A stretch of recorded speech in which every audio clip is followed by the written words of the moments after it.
right, that was Colin Gow, as always, playing our theme song podcast. Thank you, Colin, for doing that for us. And I'm drinking my tea out of my Colin's coffee mug this morning, as always. So we got a little business to do before we get to our staff guest, Sam Simmons, because we have a special announcement about the podcast. An outreach initiative. It is an outreach initiative. It is a way for you. I think we're up to 10 loyal listeners now. We have had a little bit of growth, so I think we're up to 10 loyal listeners now, and a whole lot of disloyal listeners. But yes, we want to find out just how many. We want to find out how many are loyal and how many are disloyal. So we're going to have a new way for you to communicate with the pod, and we're going to create a special podcast email. But we couldn't decide on the podcast email name, so we're going to put out two. We're going to let the people decide. We will let the people decide because we are all about engagement with the community. That's just what we do here. And so we're going to create two emails. The emails are going to be fanmail@uaoh.net. And Darren, you want to say what the other one's going to be? Yes, the other one is the evil twin, hatemail@uaoh.net. So fanmail@uaoh.net and hatemail@uaoh.net. By the way, why am I the one who keeps saying hate? Is this some sort of subliminal thing? Like Darren gets the hate and Steve gets the... Yes. It might be. But the thing is, they're not going to both live there forever. No. So whichever one gets the most mail will be the official email of this podcast. And I will do I dare open this up, that if our listeners have other suggestions and they want to send it to either fanmail@uaoh.net or hatemail@uaoh.net, we might consider them. We'll listen. We might not. I can't guarantee it, but we'll. I mean, if you send it to hate mail, we're probably less likely to listen to it. But if you send it to fan mail, maybe we'll listen to it. I don't know. And I can't promise this, but I might be willing to read comments, especially hate mail ones, on the podcast. We want to make sure you're able to get your voice out there. And so, in all seriousness, the things that we're looking for are kind of feedback in terms of what you want to hear about. And guests you might want to have us reach out to. Exactly. It's stuff going on in the city that you think, hey, we'd like to understand a little bit more about that. We're trying to really understand what people are looking for in the city. So since we struck out miserably on our last fan outreach thing, which was to ask for new sweaters, and not a single person dropped off a sweater. We're going to try and make it. We're going to try and make it a little easier. We talk all about engage with us, where you want, when you want, how you want. Maybe an email is a little easier than us trying to get. And if you just want to vote on which you just send a blank email to whichever address. We will. Yeah. This is important. You are shaping the future of this podcast. Not just the future of the podcast. The world. The city. The country. The world. But if you want to shape your own little world, there is... Ooh, transition. Good segue. You like that? I played that I was pretty proud of myself on that. If you want to shape your own little world, there is this crazy thing that I didn't understand anything about until about a year ago called fairy houses. And we have Sam Simmons from our Parks and Recreation Department, actually our Parks Superintendent, I think is her official title. Did I get that right? And City Forester. Yeah. She is with us today to talk about something called fairy houses. So if you've walked through Smith Nature Park, you've seen these great little installations around the park that people have brought to the park to make it feel a little bit more fun. Kiddos love it. Mm-hmm. And it's something we're trying to figure out how to do and encourage people to do the right way. So we brought Sam on today to talk about it. Darren. I have no idea what this is. My brain cannot comprehend this. It's the theme on this podcast. But what is a fairy house? So our fairy population is nomadic. They need places to stay in our parks. So we build them little homes so that they can come to UA when the weather is nice, and then they can leave when the weather is not so nice in the winter. So they go to Florida. Yep. They book out and get down. So they might go to another southern state. Another warm place. Yeah. Any warm place. Maybe even farther. They might go to South America. They follow the monarchs. Yes. The Great Migration. Yeah. Fairies and butterflies. Similar. Is it just like a dollhouse? Like, I have no concept of what this is. So fairies, unlike dolls, are very opposed to man-made materials. So they do not like plastic. They do not like metal. They do not like ceramics. They like anything natural, anything that can go back into nature, anything that came from nature. So it's like a house made out of like bark and wood and stuff? Yep. Pine cones, acorns. Are they bigger or smaller logs. than Smurfs? Is there an official size of these fairies? I don't know how big a Smurf is. 3 apples tall, y'all. You didn't know that? I did not know that a Smurf was 3 apples tall. I don't think the cartoon actually keeps the scale, but that's officially how tall they are. I don't know why I'm talking about Smurfs. So Wait, well, stop. How on earth do you know how tall a Smurf is officially supposed to be? I have a well of useless knowledge and trivia. And then the podcast got canceled. Fairies are smaller than that. I would say like an apple at maximum. Those would be pretty big fairies. So this is an official thing, or is this a thing? Is that with the wings or without the wings? This is in my imagination. Okay. Yeah. I guess with the wings. Yeah. Still like an apple. Fairies are very small. When you build this fairy house, is it like an official thing where like you're allowed to get a permit and stuff, or do you just kind of go out into the woods and like make one? So we do not officially allow this in all of our parks. Smith Nature Preserve has been identified as the home of fairy homes. We were approached by a resident a couple of years ago that she saw this happening in Granville, and she was kind of interested in doing it in Upper Arlington. So we opened it up to allow that to happen. So that's the one place you can get a fairy home built without proper permits and certifications and inspections by the city's building department. Oh, you're still required. So does Roger Estep come out Yes, he and does. personally inspect each one of these? Mm-hmm. And The good news is you don't have to worry about electricity and plumbing because you can't use any man-made materials. So it's just Correct. structural integrity. so there's no do people like try and run like little bark aqueducts up to their because there's a nice little creek going through there. Yes, and that is one of the reasons why you really have to abide by the city rules for our fairy homes. That's why they have to be natural. That's why they have to be made from natural materials. That if we got a big wind or if we had some flooding in there, it wouldn't be trash in our parks. A couple of years ago, last year. This was the second year. It was getting pretty popular, and people have been leaving little tchotchkes, little plastic figurines. They look adorable, but it has to be something that if it got blown away or if it got left there, it would be okay to go back into the park. What I saw was someone had bedazzled a Solo cup, and that is just going to end up blown into our park. Nice, but yeah, that's probably not what you're. They going had the for. best of intentions, but that cannot be left in our parks. And the fairies aren't going to live in that house. They don't like man-made stuff. They do not like that. If somebody wants, So it was a bedazzled Solo cup. Are you sure? Was it just left by somebody who was doing something else they weren't supposed to be doing in the park? It was glued to like a dish. Plastic dish from the bottom of like a plant container. Like it was meant to be there. It had a cutout little door. Okay, so it Yes. wasn't somebody who just got really crazy at their last tailgate. And, No. yeah. What are Okay. some examples? Because I can't even envision, and obviously I don't build stuff. I'm a lawyer, but like, how do you build a little house out of this natural stuff? And I would just put like a stick on top of a leaf and be done. But like, do they look nice?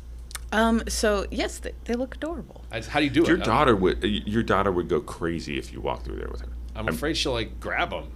So actually, there are many people who do not know how to build a fairy home. So I am teaching a fairy home building class, not this Saturday, but next Saturday. You have to be pre-registered, So and there is a waiting list. That is Saturday the 21st. 21st. Mm-hmm.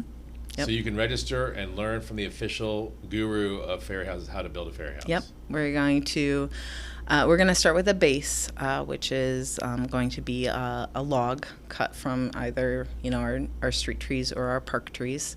You could also get like the little wooden bird houses.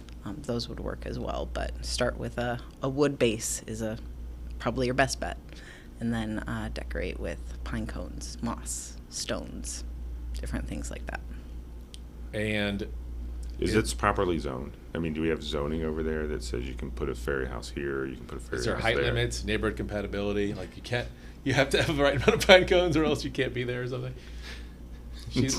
I love how we're talking about fairy houses. She's breaking, and it's like we're talking about fairy houses. We finally broke her. She kept character up until. I would say that it's evolving, our rules and regulations. If we do get, a 3 to 5 story fairy home, we may have to start putting limitations on that. But the highest I've seen is 2-story.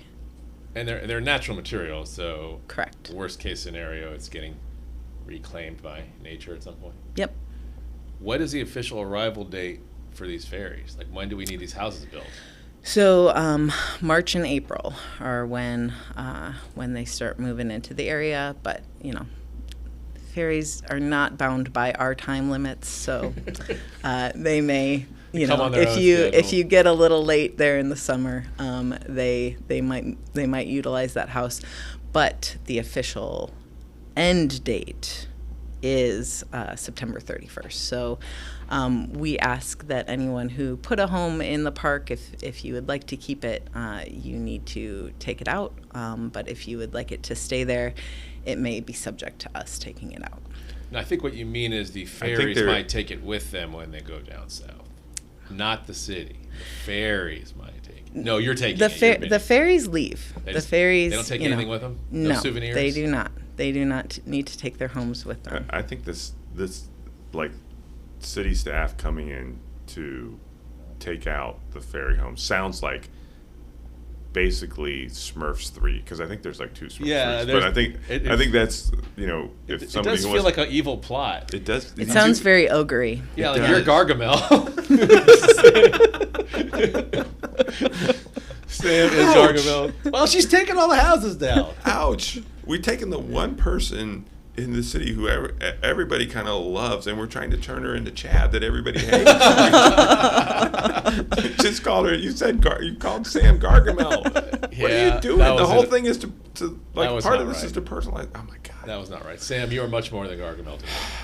Well, because we're not allowing, we don't want to have plastic and metals and ceramics out there. Everything is going to start to decompose and go back to nature. So they need new homes in the spring and in the summer. And if they are, in fact, 100% natural, we will leave them. How many, if you were going to guess, how many fairy houses do you think will pop up? And are they hard to find, or is it just like you can see them when you? Well, after this, there's going to be thousands. Thousands. It's going to be overflowing. We're going to have to sell some condos in the high part of the trees or something. So the biggest concentration of them, we have 2 entrances to Smith Park on either the east side or the west side. They're both accessed from church parking lots that we have kind of a shared access agreement with, but the highest concentration is on that east side. There's kind of a plateau when you first go in there, but I have seen them kind of start to pop up on the west side. I would say that we were probably into the 25, maybe 30 last year, and it's probably going to even grow from there. 10,000 fairy houses. If we could get the fairy houses built during a census, we could definitely boost up our population. We could. I do not believe that this is part of the solution for the greater Columbus housing crunch, but it's a good thing for fairies. Yeah, it's a fairy house, not a tiny house. Yes.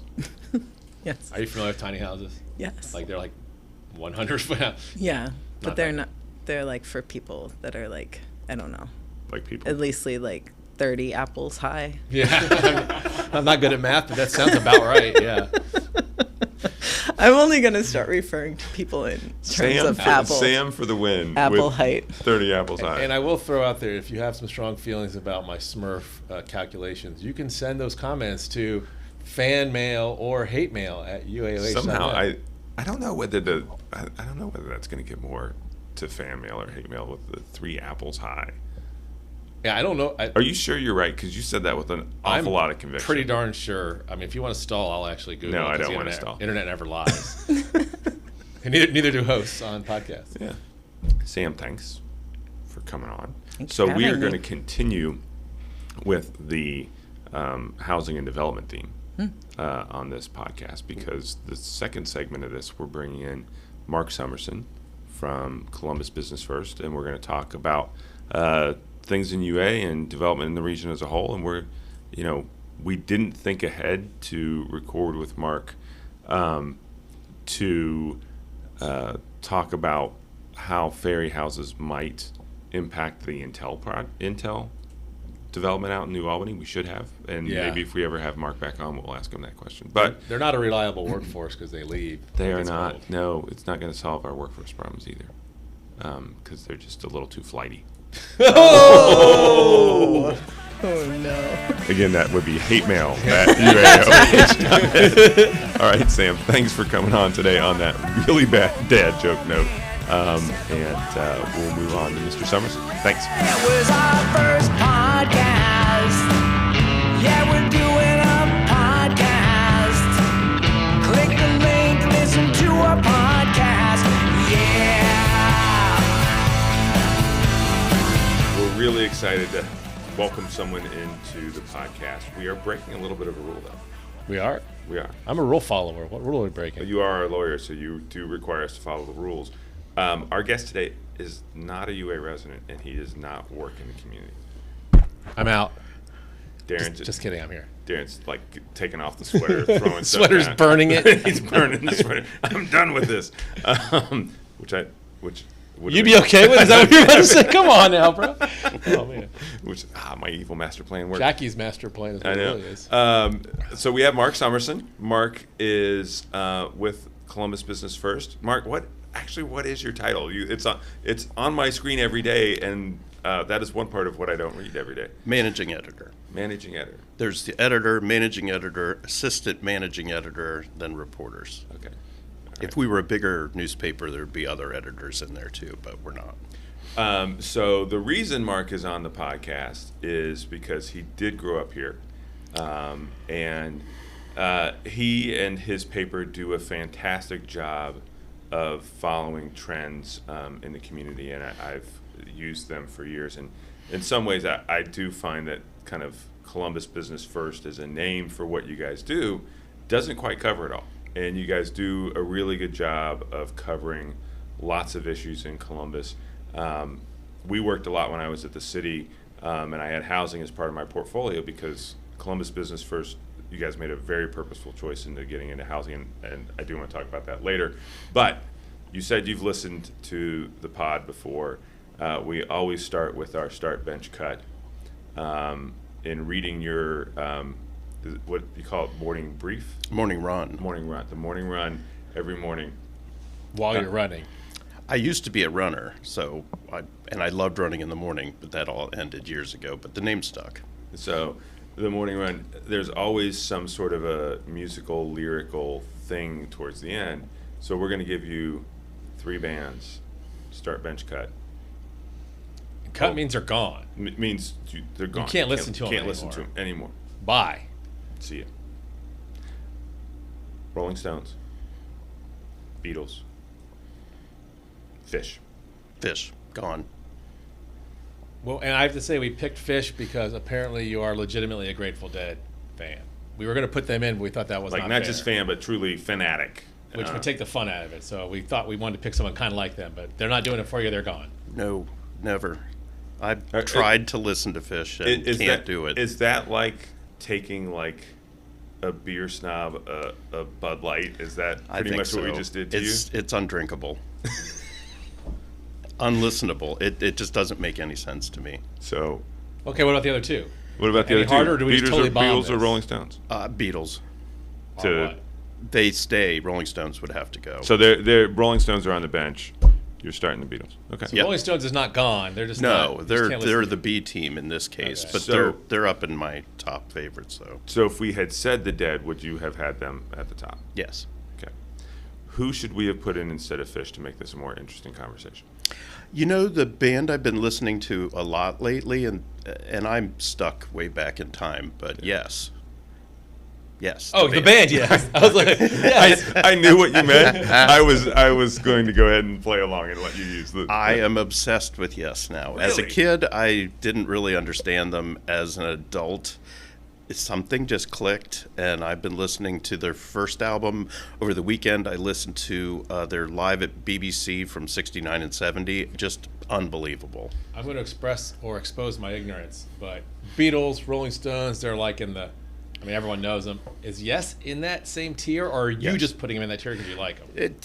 They're very famous. I mean, they basically created prog rock, and before Genesis did, and right around the same time as Pink Floyd when they were going through that stuff, and just totally unique. If you like Rush, you're going to listen to Yes, because So that's Rush the is kind of genre. Okay, I'm Yeah. familiar with Rush too. Okay. yeah. So should we give him the 3 that we gave Colin? Did you listen to the one we did with? Okay.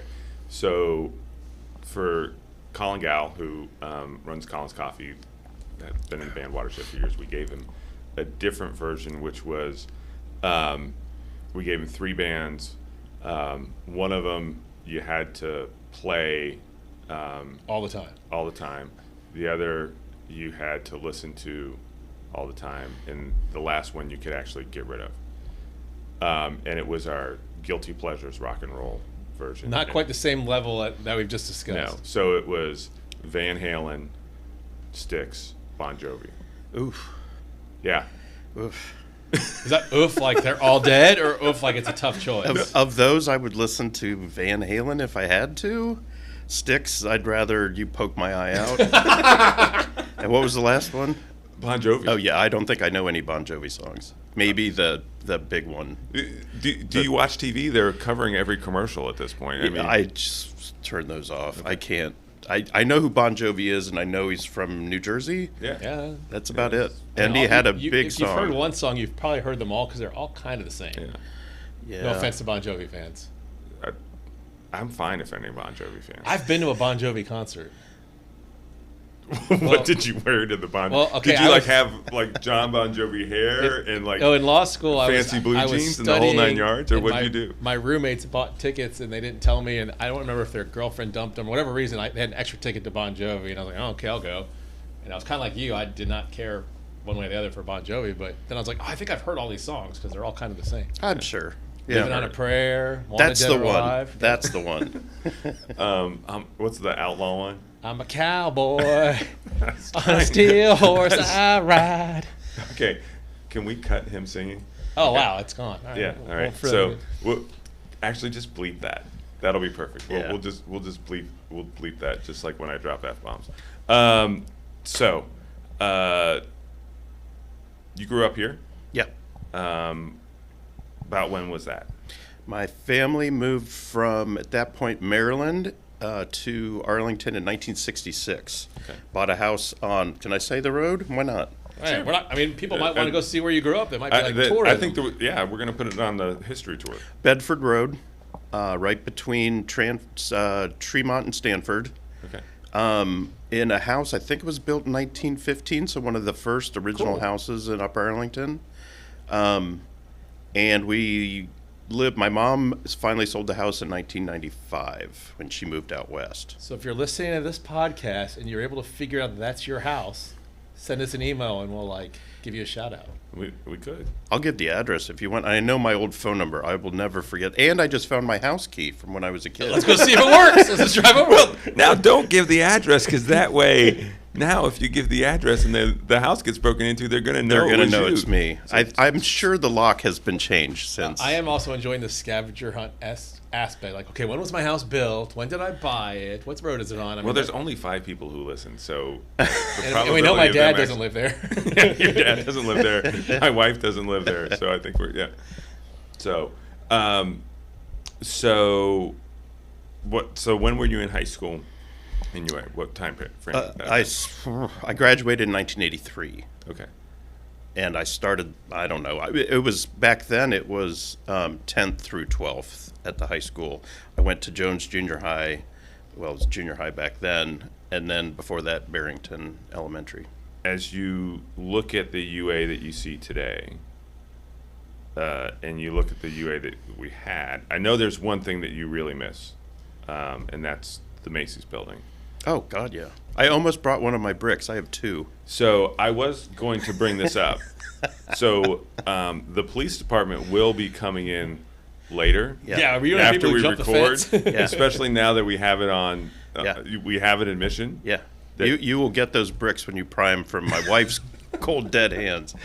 So did she grow up here too? No, she grew up across Kenny Road in a subdivision over there. So it was technically Columbus, but close to Arlington. But we met at Lazarus. In college, we both worked at Lazarus at Kingsdale. I sold men's shoes. She worked in the Fastlane across the aisle, which was young men's clothing, and we fell in love. Fastlane?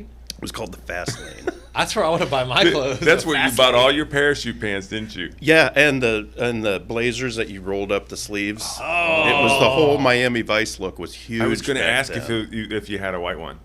I did not, because I couldn't afford that kind of stuff. I was a poor college student, just working my way through school The fact selling that shoes. this store exists, I need to go find this. This is No, amazing. it's what do you mean? gone. It's gone. This is the one This was that we tore down. Lazarus. This is No, the but- Lazarus we no, tore but down. the Fastlane. Oh, that's way gone. No, The that was fact that their. existed. That was what they called the young men's section of the store. Oh, it's in the Lazarus. It was in Lazarus. It was shoes. Right next to it was, this was right off of Northwest Boulevard, right when you walked in. Men's shoes to the Lazarus left. was so hip that Yeah. they decided to brand their internal store the Fastlane. the Fastlane. Oh, yeah. Wow. Yeah, I used to write love poetry on the sales receipts, on the big receipt thing, because I was a young writer, and I would bring them over to her during her shift, and I think she just crumpled them up and threw them away. Well, it But must have worked. yeah, well, yeah, Ish. I mean, It Kinda. worked for you. yeah, it worked for me.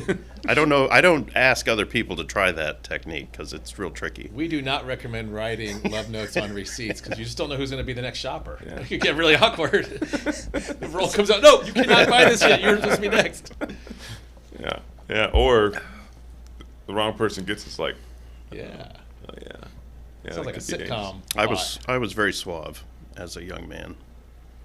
And it clearly continues to this day. So you are pro blue building Oh, I love that because you color. had the Oh, yeah. positive experience. Very positive. I was the worst salesperson ever. I mean, I didn't understand how the computers worked and the cash register, so people got a lot of deep discounts. Boy, Lazarus could come after me Why now, is this too. $100 jacket $1? I don't know. Oh, I marked a lot of stuff down for people. But I was also friends with the security guards, which one of them was Dino Tripodis. He's a radio personality in town. yeah. He was one of our security guards back in the day. Small world. You It might is a be small the world. last remaining pro blue building person. Oh, no. People They're, like they're out there. So, and part of what did inspire me to invite you on to the podcast is I did send him a note about the release that we put out on April 1st about the building because he had clearly followed the demolition. You want to do? I fell for it. He totally fell for it. Totally. I felt so stupid. After what the best part of it was, I sent it to you after your morning run that morning had said, "Don't fall Yeah. for April Fool's jokes." Yeah. Did it make you happy or enraged? Because I kind of like the bear. I love the bear. Like, no, but I mean, if we did that for the community center, would that be... Oh, I don't care. It's like- I mean, I think I saw the bear. This is the big yellow one. Which bear are we talking No, about? the the one big that the big blue blue fake one, one. the big Oh, the blue big- brick one that we put on the. Yeah, no, that was fine. Okay. Yeah, I'm okay with bears. Alright. In the high school, there's a big yellow bear. Yeah. Not that I've been to the new high school yet. As you look at the community and you look at how it's changed in places like Lane Avenue, places like Kingsdale, over the years, what do you think about it, and how do you think that mirrors what you see working for Business First in the region as a whole? It does. It's starting to really mirror it. Arlington was one of those sleepy communities that didn't change for so long. It was the same. And that was something that I think people liked about it. It was the same.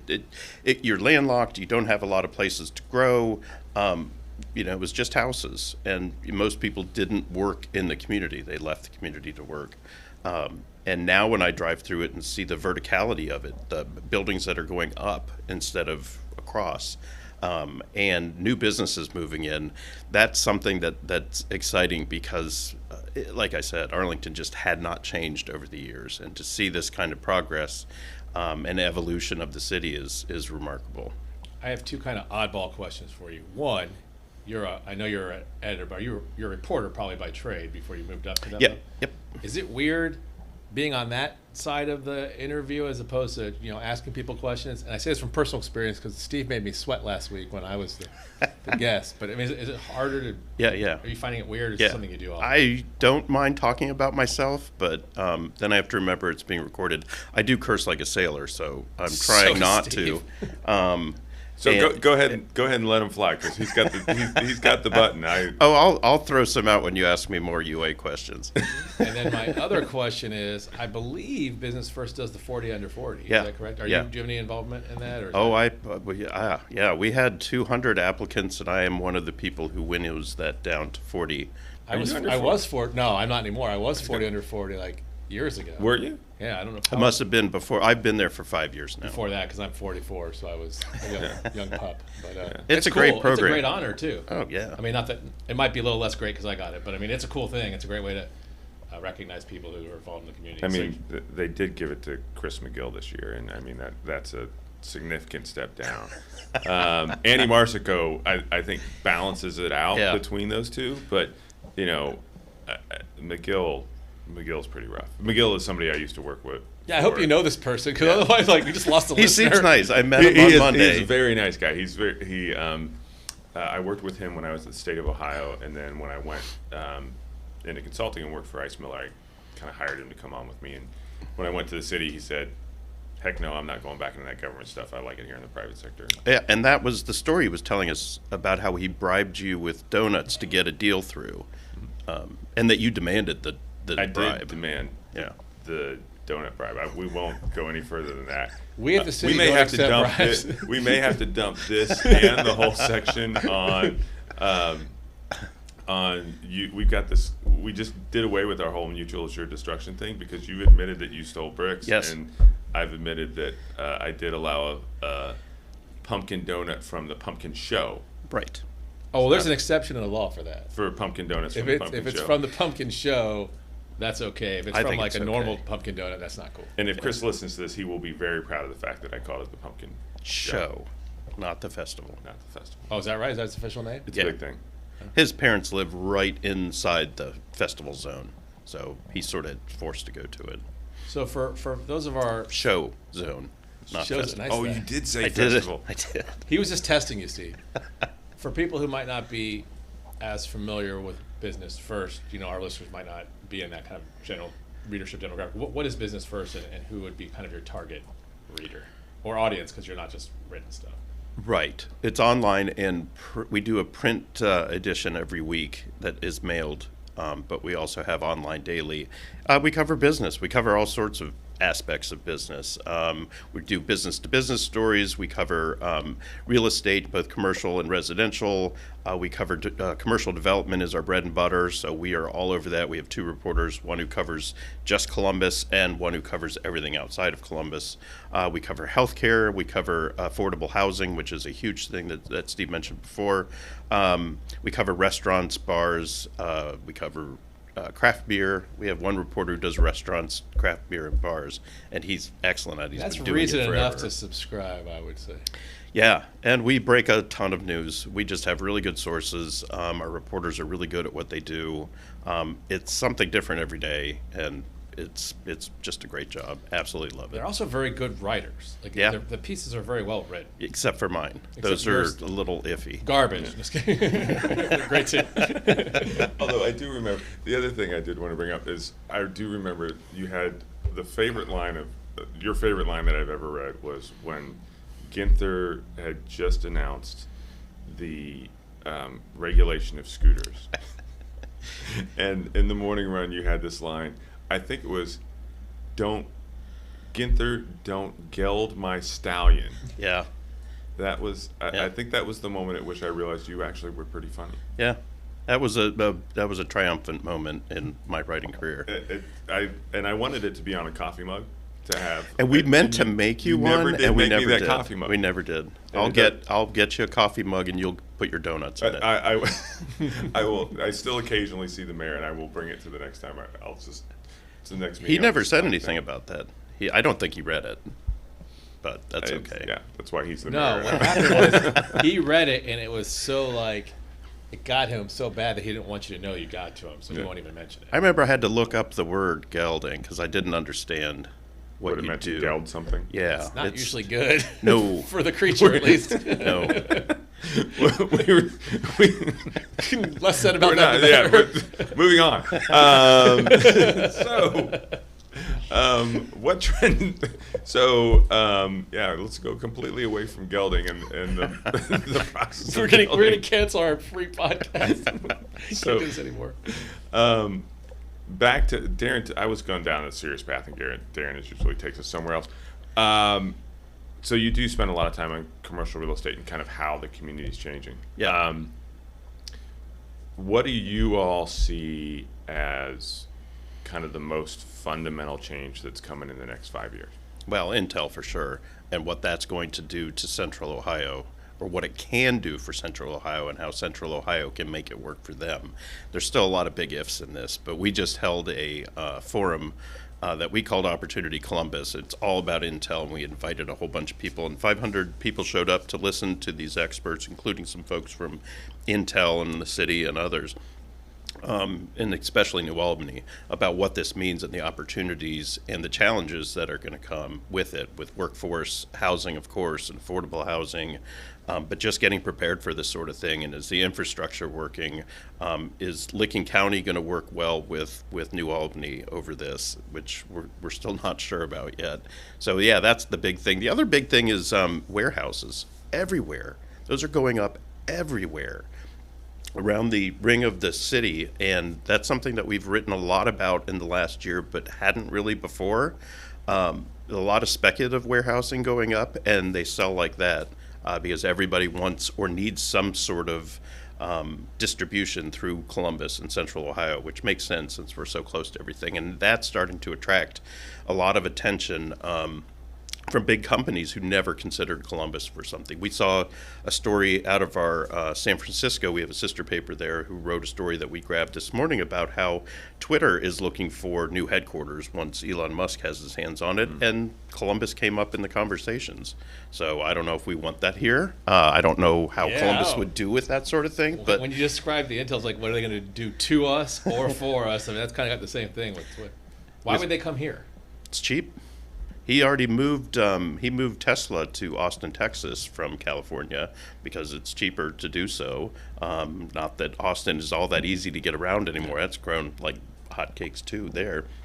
But Columbus is one of those places where it's easy to live, it's close to everything, and the cost of doing business is a heck of a lot cheaper. You know, From your perspective as like a business writing expert guy, is Columbus the kind, that's the official title, does Columbus have that kind of sort of workforce that those sort of Twitter tech companies are looking for? You always think about that has to be in California or some of these other Silicon Well, places. what's really interesting about this is the folks who are coming together to talk about workforce issues and how to prepare for that.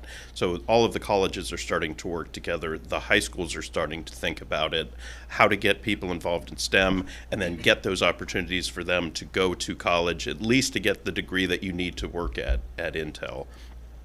And that's what Intel's extremely, they're involved in this as well, working with the local colleges, working with the local schools to make sure that there is a pipeline of good workers to feed their factories, because once they come here, they're going to need at least a minimum to start out with. I think it's 2,500 people.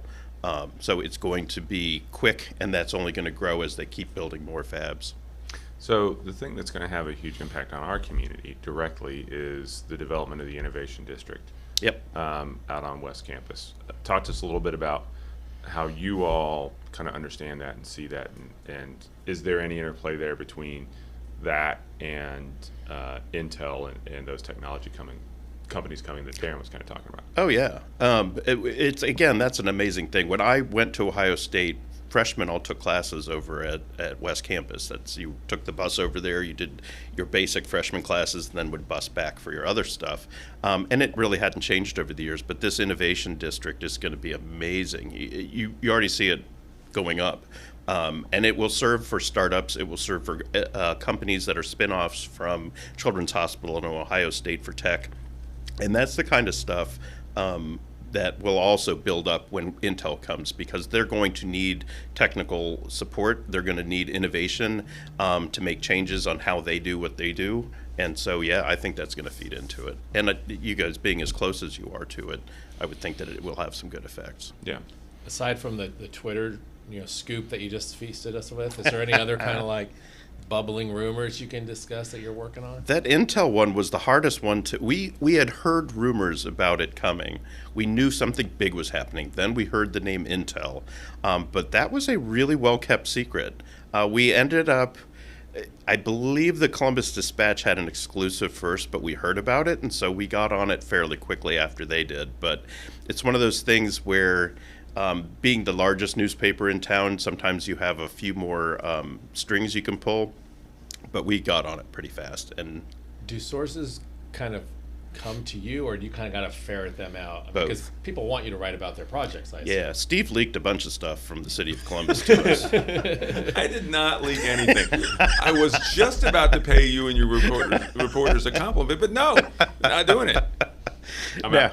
We work out, our taking all my sources. stuff off. We work our sources pretty heavily, but we do get calls, especially if it's a developer who is about to start something, or a new business that's going to open up an expansion. They'll tell us things. Other times we'll find out it through records. We'll see what's happening on your agenda. For Columbus City Council, we'll do the same for the city of Columbus and the other suburbs. But then we'll also look at the auditor's office when sales are going through. I have real estate people who I know, and they'll send us stuff when they see a house of certain vintage or a certain name attached to it. That's how we got the big, when Sergei Bobrovsky was selling his condo. Yeah. A friend of mine who's in real estate said, "Hey, you should see this place. It's stunning." And then we broke that story. That turns from a business story to a cool sports story. That was Yeah. when everyone was like, Yeah. hey, I think you might be like leaving or mad. I'm a Blue Jackets ticket holder, so. Well, and that's when I met, who did I make mad on that? The person who was handling that deal was Jean-Luc Grandpierre. And he was in real estate before he started working again for the Blue Jackets. And I described the inside of the condo in my morning column as something like your Russian grandmother would put together. And that led Jean-Luc to go on Twitter and insult me about the clothes I was wearing in my picture. So then I insulted him back through my column, and then we had coffee, and now we're friends.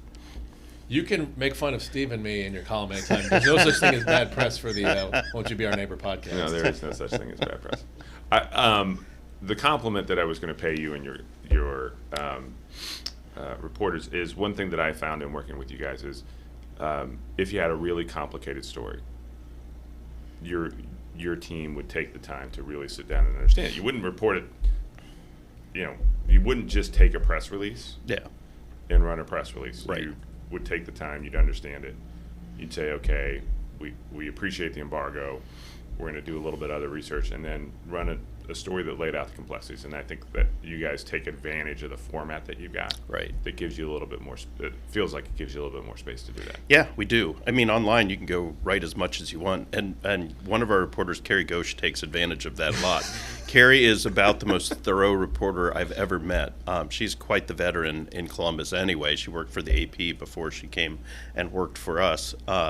But she takes the time, and she writes about very complex things. She covers a lot of healthcare issues, which is about the most complicated thing I could think of. And she really knows how to break that stuff down and works with her sources very, very closely to make sure that she understands it before she tells the public about it. All right. We finish every podcast with 2 questions. You actually did what no one else has ever done before and actually answered them in writing, and I saw them and I did not read them. Oh shoot! On purpose, so I have no idea. I don't remember what I wrote. Well, good, because neither do I. We're not going to call you out for changing your answer. what do you love about UA?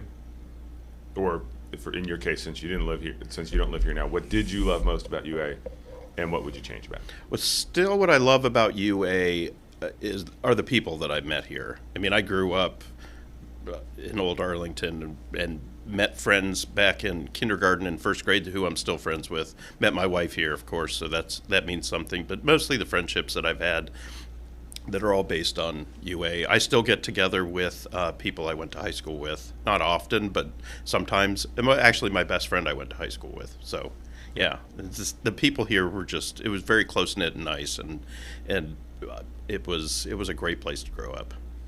So what would you change? The bubble. I lived in a bubble. I don't know how much Arlington has changed over the years. It was very insulated. It was not the most welcoming city to outsiders. I was among the few Jewish people who went to Upper Arlington High School.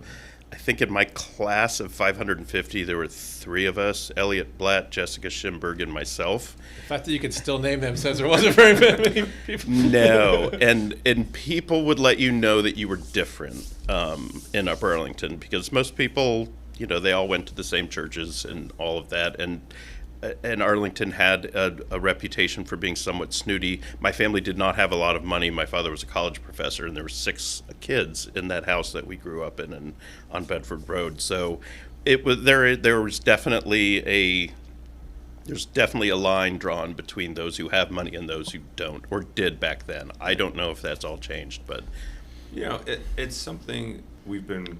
I think the community has been working on. I think the community reflects some societal changes. One of the things I talk about a lot is that, Upper Arlington was really founded and built when being exclusive was the path to success, and the world has flipped that on its head. Yeah. And I think our residents have gotten that, and particularly residents that are newer and have come here for the reasons everybody comes here, which is great location, great schools, strong sense of community, understand that, and it's just a matter of how do we kind of move that ball forward. So we're changing, and I think the experience that I hear about from folks is, I come there and I worry about what it's going to be like, and then I get there and it's different.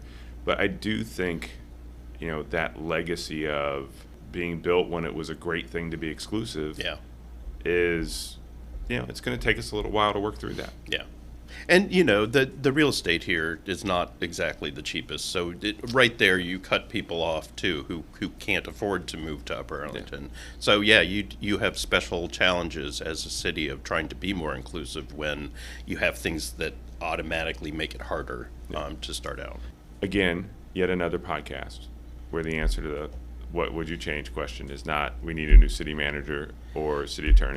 That was the third thing I wrote down. And the fourth thing you wrote down was bring back Fastlane, because the city has not been the same. I haven't even said Fastlane in so many years. It's kind of weird to throw that out, but.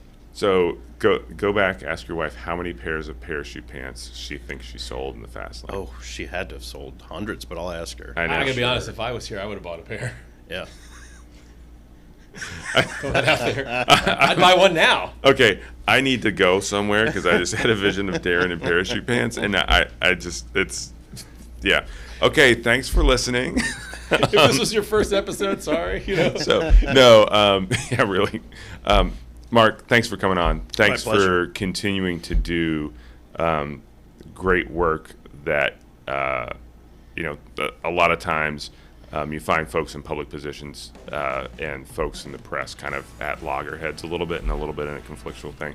I think you and your team do a great job of fulfilling that incredibly important role of providing information to the public and holding people in government accountable and really making that whole transparency thing work. So thank you for doing that. Thank you for coming on the podcast. Darren, do you have anything else you want to say? It's great to meet you. This has Thanks. been fun. Yeah, hopefully definitely. We'll know if he likes us if he agrees to come back. Did we like him that well, though? I mean, I did. We'll talk. I don't get a vote, but I did. All right. Thanks, Mark. You bet.